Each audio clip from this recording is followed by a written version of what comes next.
Good morning, student. Today we are studying new chapters. Chapter 5.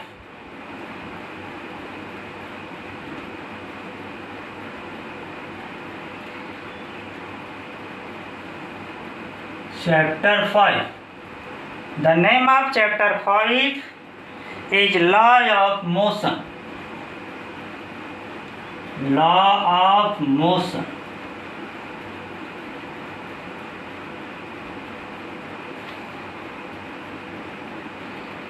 Law of motion. In law of motion,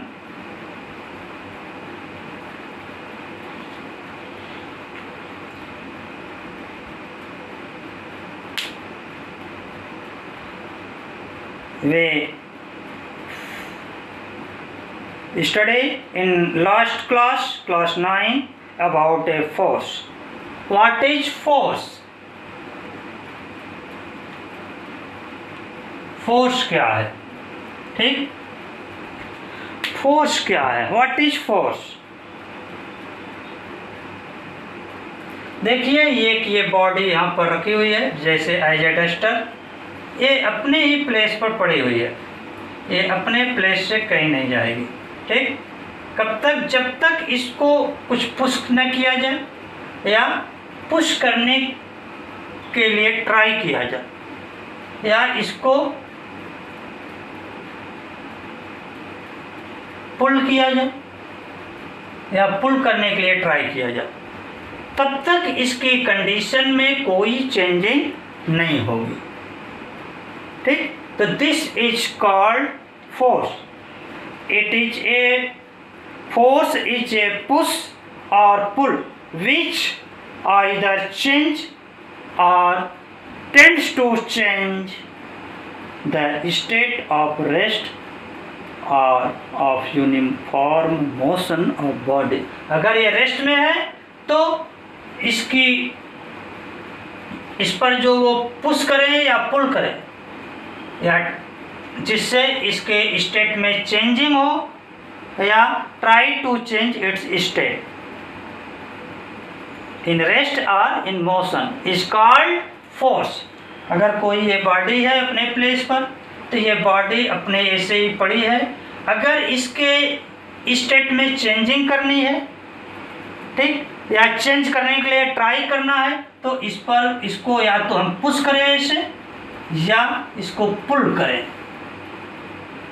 तो यही push या पुल जिसके through body के state में changing हो या ट्राई टू चेंज, स्टेट को चेंज करने के लिए ट्राई किया जाए, इसी पुश या पुल को हम फोर्स कहते हैं। So we can written as force is a push or pull which either change or tends to change the state of rest of uniform motion of a body. ठीक, अगर ये मोशन में भी है तो मोशन करती रहेगी, मोशन के स्टेट को चेंज करने के लिए भी इसको या तो पुश करें या पुल करें। ठीक, तो यही पुश और पुल ही आपका फोर्स होगा जो बॉडी के स्टेट में चेंजिंग करता है। ठीक, so we can say that force is a push or pull which either changes or tends to change the state of rest or of uniform motion of body. Okay?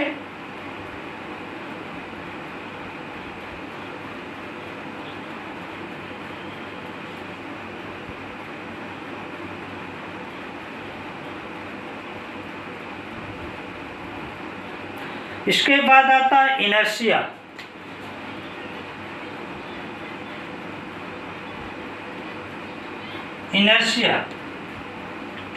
Inertia we are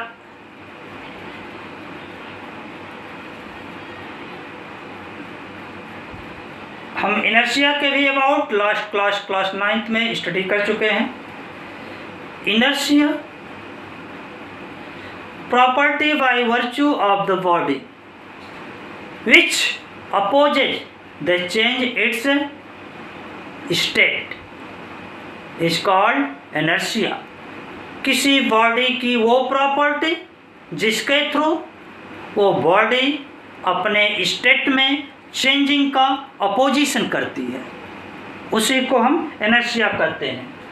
अब देखिए, जैसे ये body है अपने rest में है तो rest में ही रहेगी। इसके पोजीशन को जो कि चेंज करना हो तो इस पर हम कोई एक्सटर्नल फोर्स अप्लाई करेंगे जिससे ये मोशन की कंडीशन में आए, जिससे इसका स्टेट चेंज हो। तो ये एक्सटर्नल फोर्स क्यों अप्लाई करना पड़ता है? Why we are applied an external force on the body? Because body opposes the change itself state. Body अपने स्टेट का, अपने पोजीशन का में चेंजिंग जो होती है उसका ये अपोजिशन करती है। ठीक, तो this property by virtue of the body which opposes to change its state or position is called inertia. For example, आप देखिए, जैसे किसी ट्री पर fruit or tree attach to the branch of tree, किसी भी फ्रूट का फल जो है उस जो कि पेड़ की डाली से अटैच होगा। अब ये कैसे नीचे आता है? अब कोई हवा चलती है या आप डंडे से जो कि उस पर फोर्स अप्लाई करते हो, तो आप या तो फोर्स अप्लाई करोगे फ्रूट पर या तो ब्रांच ऑफ ट्री पर, यानी पेड़ की डाली पर। तो जहाँ पर फोर्स अप्लाई करोगे उसके स्टेट में चेंजिंग होगी। जैसे आप देख लो, ये है ब्रांच आपकी और यहीं पर जो कि आपका कोई ये फ्रूट लगा हुआ है, फ्रूट है। अब आप फोर्स अप्लाई करोगे इस पर, इस पोर्शन पर आप अप्लाई किए फोर्स, और इस पोर्शन पर जब फोर्स अप्लाई करोगे तो ये पोर्शन इसका मोशन की कंडीशन में आएगा, इसके स्टेट में चेंजिंग होगी और ये चेंज होकर के इसकी न्यू पोजीशन ये आ जाएगी। ये और जब न्यू पोजीशन ये आएगी, जबकि इस पर कोई फोर्स अप्लाई नहीं हुआ, तो ये अपने इनिशियल पोजीशन में ही रहेगा। लेकिन जहाँ फोर्स अप्लाई हुआ इसके स्टेट में चेंजिंग आई, ये इस कंडीशन से डिस्प्लेस होकर के यहाँ आ जाएगा और उस कंडीशन में फ्रूट और ब्रांच का कनेक्शन खत्म हो जाएगा। Branch and fruit both are disconnect and due to gravitational force fruit falls, और फ्रूट जो है फॉल्स कर जाएगा, ठीक, गिर जाएगा। इसी तरह से you go to school sitting on the seat of बस।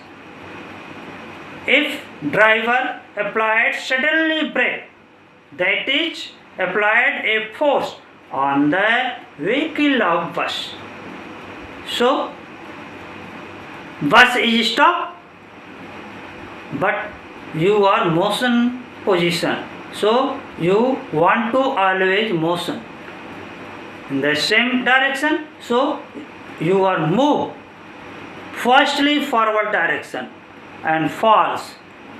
आप मोशन की कंडीशन में होते हो, आप पर कोई फोर्स अप्लाई नहीं होता, आप मोशन ही में रहना चाहते हो, इसलिए आगे की तरफ फॉल्स कर जाते हो।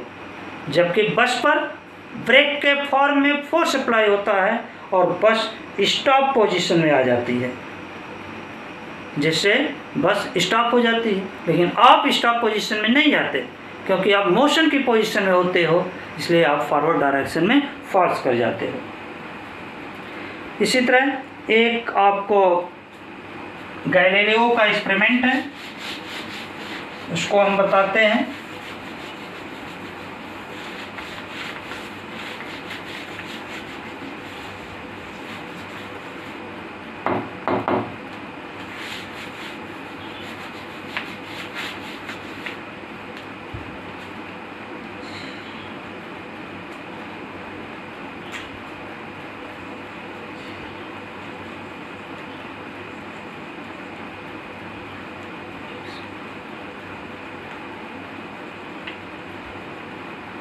Galileo's experiment.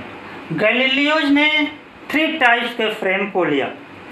फर्स्ट तो उसका एक फ्रेम से होगा, देखिए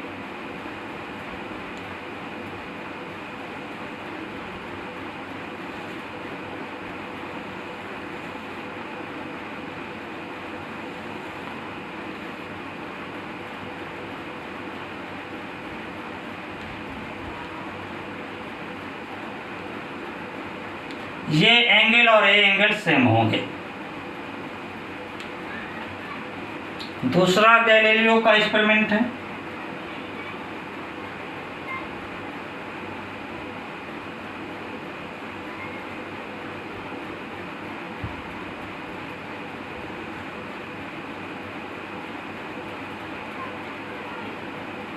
θ2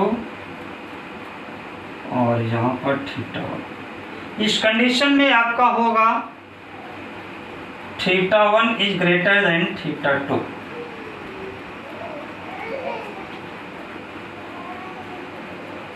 अब थर्ड पोजीशन उसने लिया,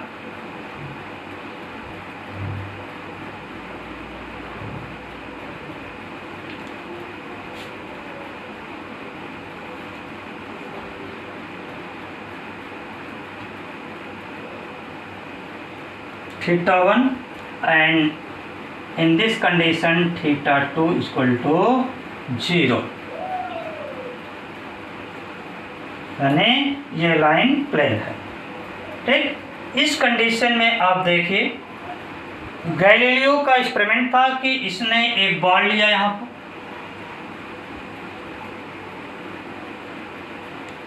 और इस बॉल को फ्री रूप से फॉल्स कराया। बॉल यहाँ से ले करके देख लीजिए, इसकी हाइट आपकी आ जाती है h, और उसने जो कि फॉल्स कराया h1 हाइट ले लिया, फॉल्स कराया, देखा कि ये बॉल्स ऐसे मूव करते हुए चला गया और यहाँ से फिर ये बॉल राइज कर गया सेकंड प्लेन पर, और सेकंड प्लेन पर राइज करने के बाद उसने गैलीलियो ने देखा कि सेम हाइट तक जो कि बॉल आया, यानी ये जो H2 है इस कंडीशन में H1 इक्वल टू H2 पाया गैलीलियो ने, यानी ये बॉल सेम हाइट तक राइज किया। जितने हाइट से इसने जो कि बॉल को फॉल्स कराया उतने ही हाइट तक जो कि ये बॉल राइज कर गया। इसमें ये कंडीशन थी कि ये जो प्लेन थे, रूप थे, पॉथ था, ये प्योरली फ्रिक्शनलेस था, इसमें कोई एनर्जी लॉस नहीं होती थी, प्योरली फ्रिक्शनलेस था, कोई फ्रिक्शन इस पर अप्लाई नहीं हो रहा था। उसके बाद उसने क्या किया कि सेकंड प्लेन को एंगल को और डिक्रीज किया, यानी इस प्लेन को फॉल्स कराया इस कंडीशन में, और उस कंडीशन में उसने देखा कि बॉल को जो कि फ्री रूप से फॉल्स कराया, और गैलीलियो ने अपने एक्सपेरिमेंट में पाया कि ये बॉल मूव करते हुए सेकंड प्लेन पर राइज किया, और उस कंडीशन में देखा कि वो सेम हाइट राइज किया, जो हाइट यहाँ पर थी H1 वही हाइट यहाँ पर भी है H1। लेकिन गैलीलियो के अकॉर्डिंग एक चीज़ डिफरेंट मिली। क्या डिफरेंट मिली? कि यहाँ पर जो ये डिस्टेंस ट्रेवल किया बॉल, जो ये डिस्टेंस ट्रेवल किया x, उतना ही ये डिस्टेंस थी, ये भी वही डिस्टेंस सेम थी, एंगल सेम था, सेम डिस्टेंस ट्रेवल किया। लेकिन यहाँ पर देखिए ये जो आपका था डिस्टेंस x1 और ये डिस्टेंस S2 दोनों डिफरेंट थे। S2 is large S1। इस कंडीशन में आपका SE ले लीजिए, S1 इनको S2 कर दीजिए, S1 इक्वल टू S2 था, लेकिन इस कंडीशन में H1 इक्वल टू S2 तो है, but S1 is less than S2, ठीक, यानी S2 लार्ज होगा। एंगल प्लेन की डिक्रीज की तो डिस्टेंस लार्ज हुई, लेकिन सेम हाइट राइज किया। लास्ट पोजीशन उसने देखा कि बॉल को फॉल्स कराया और सेकंड प्लेन को एकदम हॉरिजॉन्टल कर दिया, यानी इंक्लाइंड एंगल 0 कर दिया। तो देखा कि ये बॉल लार्ज डिस्टेंस तक एट ए इनफाइनाइट मूव कर गया, एज ए इनफाइनाइट मूव कर गया ball. Okay, this is Galileo experiment. According to Galileo experiment, Newton's gave law of second law of motion, first law of motion. According to Galileo's experiment, Newton's gives first law of motion. So Newton's first law of motion, और इसमें क्या हुआ कि कोई भी body motion की condition में है तो मोशन ही की कंडीशन में होगी जब तक उस पर कोई एक्सटर्नल फोर्स अप्लाई ना किया जाए, या रेस्ट में है तो रेस्ट में ही रहेगी, उस पर कोई एक्सटर्नल फोर्स अप्लाई ना किया जाए, ठीक। और ये स्ट्रेट लाइन में यूनिफॉर्म मोशन करती रहेगी।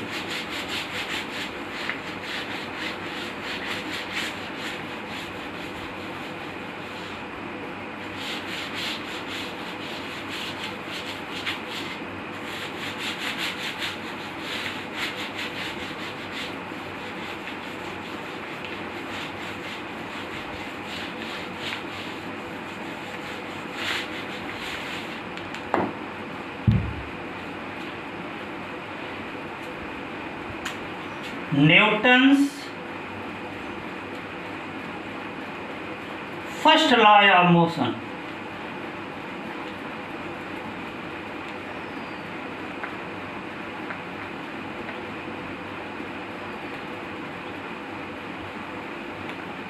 Newton's first law of motion. According to Newton's first law of motion,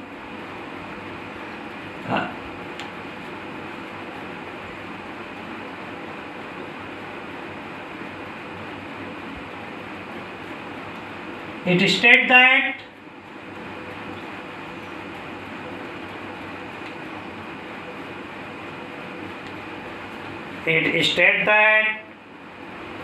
every body continue in its state of rest. Every body continue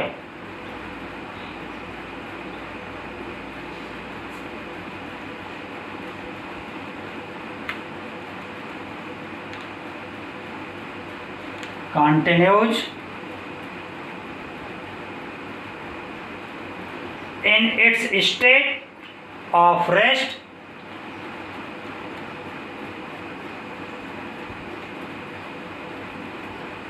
state of rest in state of rest or uniform motion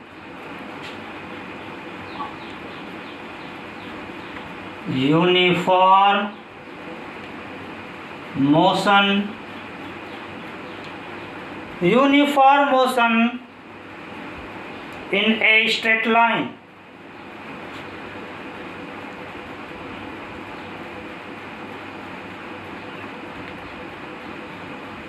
Straight line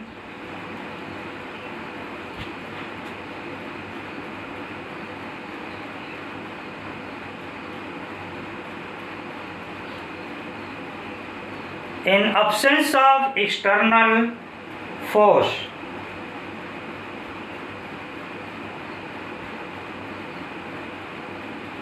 क्या हुआ? In state that every body continuous in its state of rest or uniform motion in a straight line. In absence of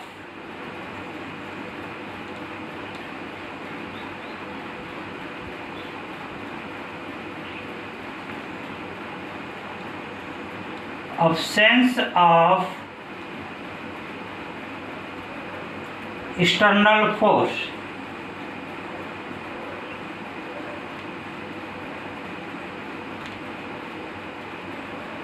it is called Newton's first law of motion.